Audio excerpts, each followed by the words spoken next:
I'm excited to share with you all that I've contributed a chapter to the newly published Anxiety Relief Handbook. The handbook provides a unique window into 11 highly effective complementary therapies for you to sample on your quest to ease anxiety. The ebook is available on my website, happynurse.com.au/anxiety relief handbook. There's something magical about storytelling. And, after we've gone, what is it that's left behind? Well, our stories can live on as long as we make sure that we share those with people. So I think, nurses are in a great position to be able to encourage patients to share stories of their experiences.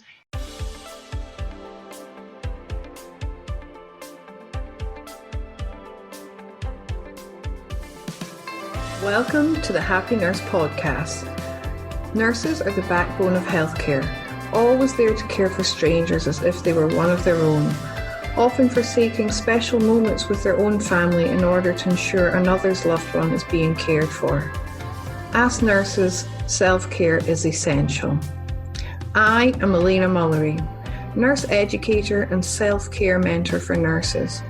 I'm an RN with 20 years of clinical experience. I have first-hand experience of stress and burnout. It was this experience which led me to develop a passion for personal development and pursue the study of mindfulness, meditation, hypnotherapy, and neuro-linguistic programming. Each episode, I will be promoting self-care strategies to those who always care for others. I have broken self-care down into 5 aspects: mental, emotional, physical, spiritual, and indulgence, to make it easy to ensure all your self-care needs are being met. Each episode, I will interview nurses and self-care gurus from around the world to help you with each aspect of your self-care. Welcome to the Happy Nurse podcast with Elena Mullery. Hi everyone, welcome to another episode of the Happy Nurse podcast. I'm Elena Mullery. And today I am joined by Lisa Evans. Lisa is one of Australia's leading speaking and business storytelling consultants. She's the author of 4 books, a certified speaking and storytelling coach, a TEDx speaker coach. She's accredited by the International Coaching Federation, a Genos emotional intelligence practitioner, NLP practitioner, sketch note artist, and graphic facilitator. She's one of fewer than 150 people in Australia to hold the designation of a certified speaking professional. And she's recently been verified by the eSpeakers as a certified virtual presenter. Lisa helps leaders to mine, refine, and deliver captivating, sticky stories for their business and brand. Whether it's in the boardroom, ballroom, platform, or podium, she helps them craft compelling stories that are hard to forget. As a way of giving back to the community, Lisa is the host and curator of a live storytelling charity event, Stories from the Heart. The show has been consistently sold out since 2016, including sold-out shows at Perth Fringe Festival with a 5-star rating. Before her transformation, Lisa worked for 20 years as a midwife. A devastating illness meant leaving her career and finding a new calling, to bring life into the world in the form of stories. She's known by many as the story midwife. Welcome, Lisa. It's lovely to have you on the show. Hi, Elena. It's great to be on your show. I love that, the story midwife. That's an awesome reframe of what you do. I love it. I know. A client gave me that name a few years ago. I would never have thought of it myself. And he introduced me and he said, "Oh, what did you used to do before you became a speaker?" And when I told him, he said, "Oh, the story midwife." And it's kind of stuck. So I quite like the name now. Yeah, it's very cool. That's a bit like how I became the happy nurse. It was a colleague that said, "You're just like the happy nurse." And that's it, just stuck. It's funny, isn't it? Yeah. As you know, the Happy Nurse is all about promoting self-care to nurses and healthcare professionals. As part of this, I encourage people to have a non-negotiable in their self-care. So what would be your non-negotiable? Right now, my non-negotiable is sleep. If I am sleep deprived, then not a lot functions well. And as I've aged, it's harder to get a good night's sleep. Often I wake up and I can't get back to sleep again. But I really do try and get a solid 6-7 hours sleep a night. That's my non-negotiable. Yeah, sleep is huge for me as well. I can see why they use sleep deprivation as a form of torture. Oh, definitely, yes.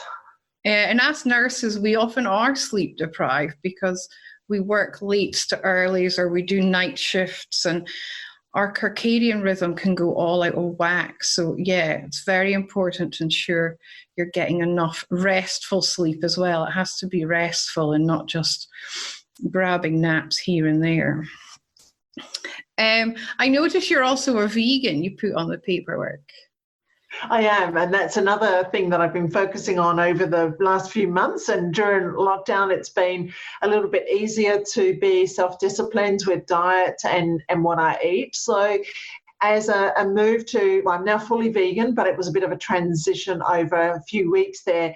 I've recently discovered new foods, new tastes, new websites, new cookbooks, and I've now developed this renewed passion for cooking, which I never thought I'd say. And I'm just trying to explore different types of meals and to find what suits me. So that's been another good journey and into self-care, the diet. Yeah, I was vegetarian for years, and earlier this year I decided to try the vegan diet.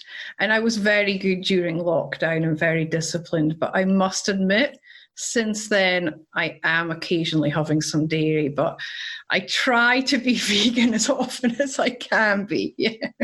That's cool. I'm a part-time vegan, I think. Even if you eat meat less, then you'll be doing yourself a favour. Look, my youngest daughter, we call her the flexitarian because she's primarily vegetarian/vegan. But, sometimes she'll say, you know what, this weekend it's sausage Sunday, Mum, and she'll go and have a sausage. And, that's okay. Yeah, totally. You just got to give yourself a break sometimes and do what you want. Hey. Yeah. That's totally awesome. I created a model of self-care to make it easier for people to address their self-care needs. So I broke this down into 5 different aspects. These are the mental, emotional, physical, spiritual, and indulgent aspects of ourself. And when I speak about the indulgent aspect, I'm talking about what self-care often gets associated with the bubble baths, the trips to the spa, the massage. It's so much more than just that. But I class that as the indulgent part, and it is a very important part. But if we're addressing the other 4 aspects, it allows us to really enjoy those indulgent aspects when we do explore them. So what would be your idea of indulgent self-care? Well, I love chocolate. I do definitely have a weakness for chocolate. And one of the things that I've discovered since being vegan is different types of vegan-friendly chocolates, which has been a wonderful journey. So I do love chocolate. I also enjoy massage. I find that massage is a really good relaxing treat. I do consider it a treat, so it would be in that indulgent part rather than a necessity. But it's really not, because if my body's not functioning, but I consider it a treat. And I also like to sometimes go away for the day. I might check into a day hotel or check into a resort and just have some really clear thinking time where there's no expectations. I'm sort of off the grid, but I'm working on myself and working on my business while I'm in a completely new environment. I find that sort of sparks a new level of creativity and thinking. And often I've had my best ideas when I've been at these places. There's one place that I go to that's out in the Swan River that's got a bit of an equestrian and a nice cafe, and you can get massage and nails and a bit of a pampering session there. But it's a great place to go in terms of the scenery as well. Beautiful. And yeah, it's so true. When we go out to these places and we do fully relax and become very present, that is when all our creative juices start to flow, isn't it? Yeah. I often find I become very creative the weeks that my boys are with their dad, because I have that time to just kind of sit down and decompress and be present with myself again, because I'm not constantly in mum mode. So yeah, I get where you're coming from with that, definitely. Beautiful.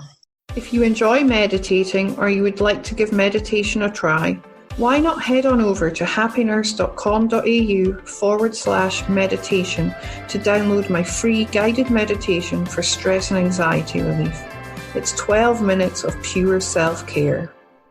Another thing I encourage nurses to do is to aspire to be the best versions of themselves, because if we're turning up as the best versions of ourselves, we're delivering the best possible care to our patients and being the best support to our colleagues and allied health professionals. Who or what inspires you to be the best version of yourself?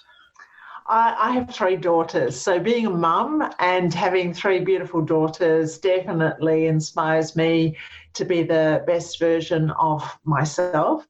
My middle daughter I'm particularly proud of. After leaving school a little early and following a trade as a hairdresser, she spent 7 years as a hairdresser.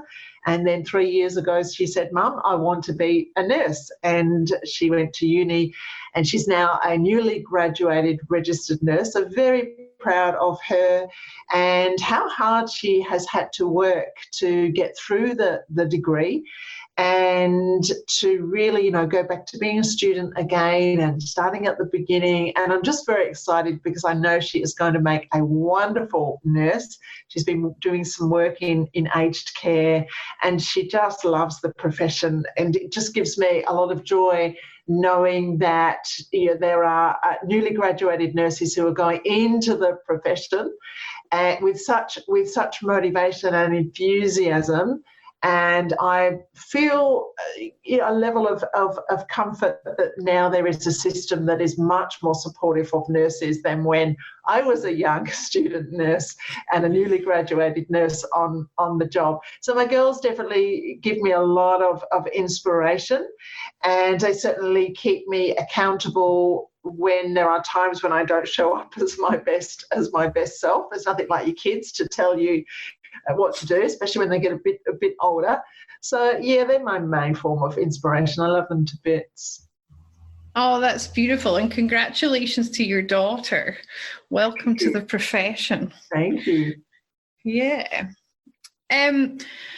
I believe that you are going to share with us how storytelling can be used as a communication tool, which I think is amazing, because as nurses, we have to be good communicators. We're constantly there. The patients look at us for education, for advice, for leadership.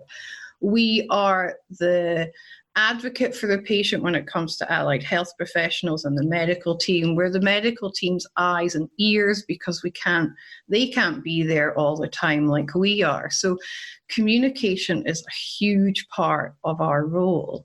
So I'm really interested to hear what you have to share with us about this. Yeah, well, storytelling is my topic. It's my passion of choice. And I first got interested in storytelling as a nurse. So I trained many years ago. In fact, I grew up on stories. We didn't have a colour TV until the Montreal Olympics in '76. So that's how ancient I am. So storytelling was very much part of my childhood, not having the devices that we have these days.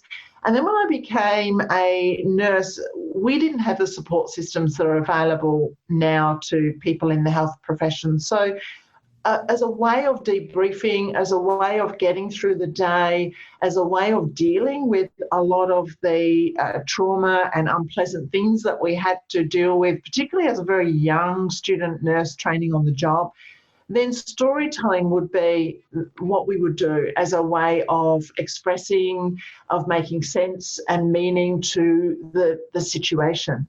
At the time, we all lived on campus. That was a part of the role back then. So we're all very much together. And we would sit around and we would tell stories. And it's a great way to heal and a great way to debrief and to process things. And, there's something magical about storytelling. And I found that particularly in the early days of nursing, when I was thrown in the deep end as a newly graduated nurse, or even as a third-year student nurse, that we often don't have the right answers. We often don't have the right words to say when somebody is going through something that perhaps they're not going to recover from, or when people are really having a tough time. But we always have stories. We always have the richness of our stories. And there's something very special about sitting with a patient and getting them to share their story of their life, and to really think about the journey that they've had and how their journey and their life's experience can help others in that way of leaving a legacy. And I love sitting down with older people and doing this, because I find that a lot of older people, they're very humble about the things that they've done and the places that they've visited, and the trauma maybe and the hardships that they've had to endure through growing up during difficult times. And often those things are not spoken about because they think that other people are not interested. Maybe younger people don't want to know about that stuff. And when you sit down and you encourage them to share a story, then there is such rich material there. And, after we've gone, what is it that's left behind? Well, our stories can live on as long as we make sure that we share those with people. So I think, nurses are in a great position to be able to encourage patients to share stories of their experiences. It's a great way to capture emotions, thoughts and feelings when people perhaps are not able to articulate in words exactly how they're feeling or what's going on for them. And, stories break down barriers in any form of communication. So they are a wonderful tool to be used. Yeah, and I love what you say about the older people as well. Sometimes they have the most fascinating life stories. I could sit there and listen to them all day. And as a recovery nurse, I feel very blessed that a lot of the time I'm one-on-one with the patients. And some patients have shared the most incredible stories with me over the years and you just sit there in awe, but they're so humble, as you say, about it all. Yeah. And I think that I said, while you still have older people in your life, in your family, that, get them to share their stories, get them to maybe speak their story into some sort of recording device, maybe make some notes and capture your stories, because I have got a lot of friends who say, oh, look, if only I'd asked Dad some more stories about his career or when he migrated to Australia, and those stories are gone. So capturing stories while you can, and really encouraging people to just share those rich nuggets that we all have. Yeah, and I'm sitting here thinking as I'm listening to you, and I suppose storytelling is an awesome way of building rapport with someone, because when they become comfortable enough to start sharing these stories with you, you've then got that rapport that they are going to feel like they can open up a bit more and maybe share something that's bothering them that you wouldn't have been aware of beforehand. That's true. Yes, that's true. Once people feel that they've got somebody who's willing to sit and listen to them in a non-judgmental way, and that they've got that sort of safe space to share a story. I mean, I've got a saying that in order to be a better storyteller, you've got to be a better story listener. And there is a real power in the listening part of storytelling.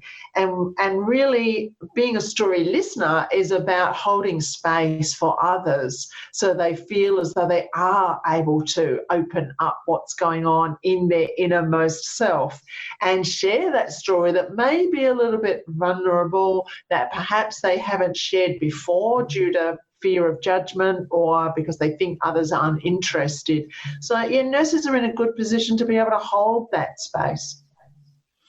Yeah, there's another saying I love is about, and I picked it up during my mindfulness training, is listen to learn, don't listen to reply, and I think it's very true, especially with patients, because you could pick up some gold kind of piece of information about how they're feeling or something else that's going on with them that they wouldn't have shared normally because they think it's insignificant. So yeah, listening to learn is definitely a huge part of communication and storytelling. Absolutely, yes. Couldn't agree more. Yeah. Oh, I could speak about this all day, actually. What would be your advice to newly graduated nurses when it comes to communicating with their patients?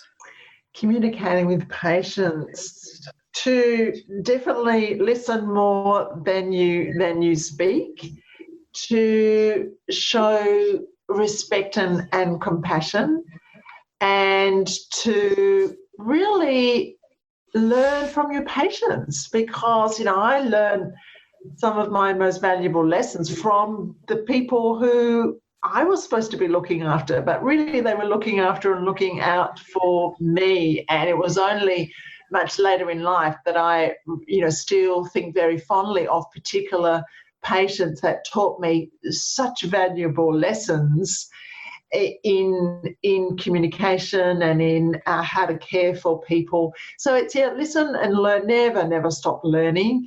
And you asked, the question was around communicating to patients, but I think that one of the other pieces of advice I'd say is that always ask for help. Always ask for help. And often it's hard to ask for help when you sort of see that your colleagues are busy, but yeah, asking for help and never stop learning would be the two most important ones, I think.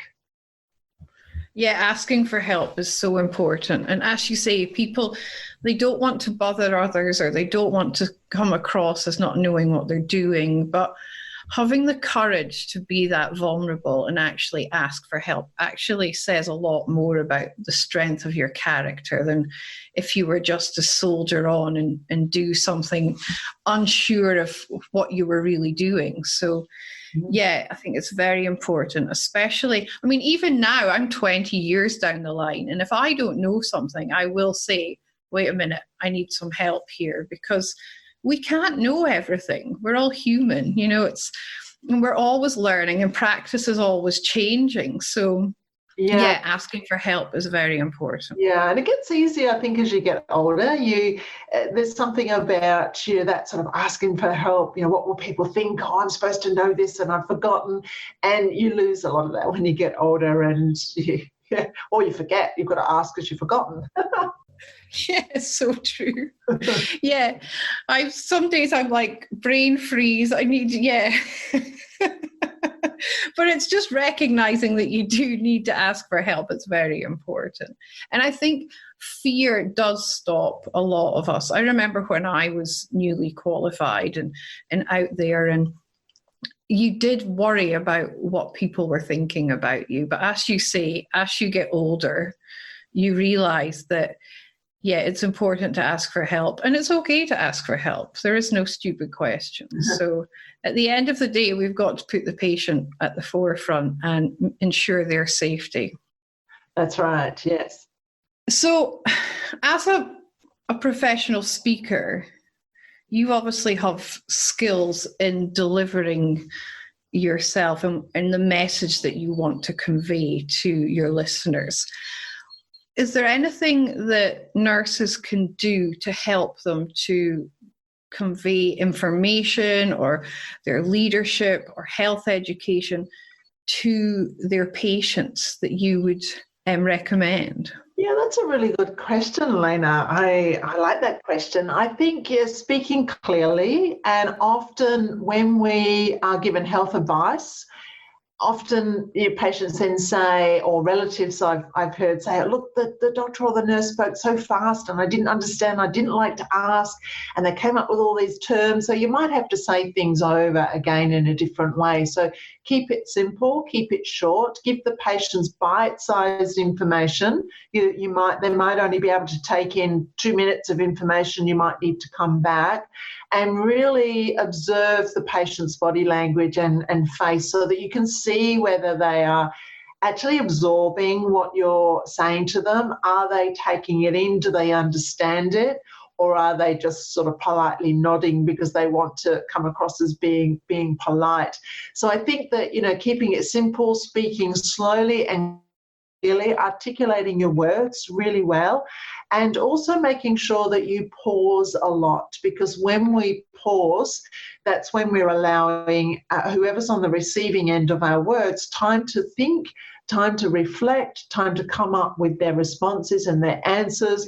And if we're speaking at a fast pace and we're just filling in all the gaps with more words, it soon really becomes overwhelming. And the moment we start to overwhelm people, then they shut down and they switch off, and that's when they walk away and then say to their loved ones, I had no idea what the doctor or nurse told me because it was too much information. Yeah. That's awesome advice. And I love how you can merge your experience of 20 years as a midwife, so you understand what it's like to be a nurse and be in that position of delivering that education. And you've also got the wisdom of being a speaker, so you understand how to deliver it in such a powerful manner. Thank you so much. That's awesome advice. You're welcome. It's been so lovely chatting to you. Thank you for coming on the show. I believe you are about to launch your own radio station. Do you want to share that with the listeners? Thank you. Yes, the radio show that I'm co-hosting with Lou Kelly is called In Good Company, and we are going to be live on 897 FM every Thursday from 8 till 12. We'll be playing music and having guests. And is that here in Perth? It's here in Australia? It's live streamed, yeah. Awesome. Well, that's so exciting. I look forward to listening to it. Right. And if my listeners would like to learn more about you or work with you, where can they find you? I have a website, which is speakingsavvy.com.au. I'm also on LinkedIn, Lisa Evans Speaker, and I'm on Facebook, Lisa Evans Speaker. I'm on Instagram as The Story Midwife, so there's lots of different places people can find me. And you also have your event, the Stories from the Heart, don't you? Yeah, I have a live storytelling charity event called Stories from the Heart, and all profits from the ticket sales go to Perth Children's Hospital Foundation, which is a wonderful cause. The next event is on the 30th of August here in Perth. Awesome. And can anyone go to that, or is it just aspiring speakers? No, anybody can go and be part of the show. The tickets are via Eventbrite by donation. Awesome. Thank you so much for sharing that with us. It's been wonderful chatting to you. You're welcome. Thank you. Thank you for listening to the Happy Nurse podcast. If you've enjoyed today's content and would like to join the Happy Nurse community, head over to Facebook and check out the Happy Nurse AU Facebook page and request to join the Happy Nurse community.